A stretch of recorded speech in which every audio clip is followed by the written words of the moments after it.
1979 at the Burnaby Art Gallery, I went in to see Jack Hardman, who was the director at that point. And I had this idea of doing events and putting the inflatable salmon I had made and all of these wearable art that I was making out of leather and fibers, and I was also crocheting television tape. And Jack said, "Hey, yeah, we'll have the Evelyn Roth International Festival." I said, "Far out, that sounds pretty good."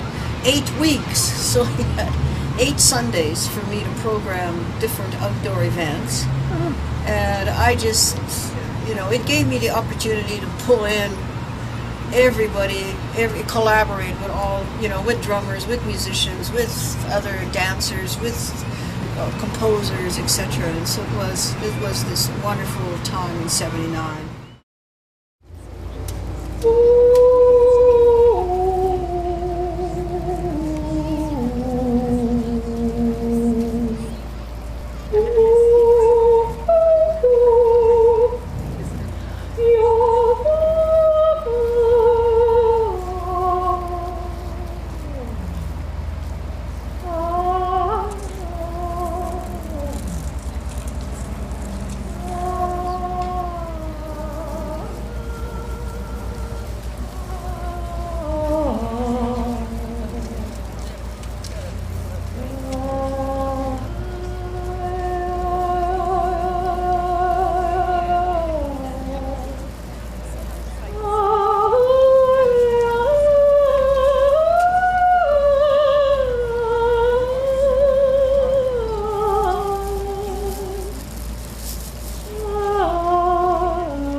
'76 was also the year, not only was Woven in Time, my movie made with the sculptures, my dancers inside the sculptures that I had crocheted out of recycled materials, but it was also the publication of the Evelyn Roth recycling book, which was innovative, and it's still, half of it is colorful and artful, and it's published by Talon Books. And here again is, more of this Vancouver wonderful collaboration. And that book still has needy things, like how to crochet, a video hat or a bag or a water tank cozy, because now as we're watching and putting, your video tapes that are slowly deteriorating, I gather up 6, 7 cassettes together, smash them apart, crochet them together with using your hand as a whole crochet hook into cozies for our water tanks that extends your garden area, your plants and vines and flowers can grow on it, and it keeps your water tank cool. And it is continuing the recycling material and techniques that when did I begin? 1974. So it's still ongoing. I got a phone call from the Burnaby Art Gallery, and they were interested in an installation, an inflatable on the roof edge. And to me it was really wonderful because it allowed me to think of the theme, and the subject matter was up to me.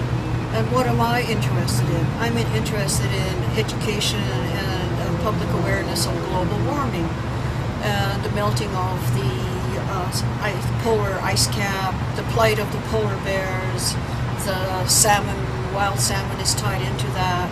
I knew that if I can create another inflatable, stitch it out of these patches of color, and it becomes a kaleidoscope, a world that the children sit inside, it has an immediate, incredible impact on them.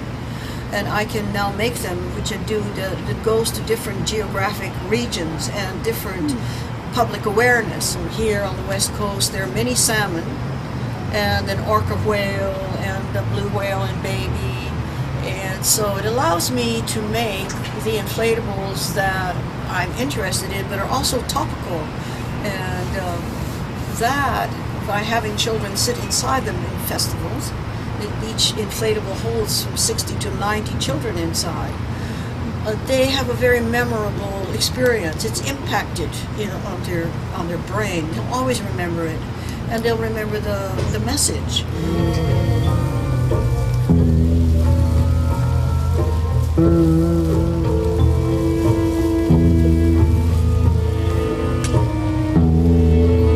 I am the realm of awareness,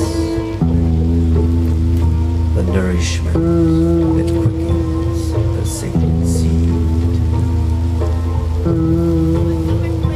Larger inflatables that became story tents, like the igloo.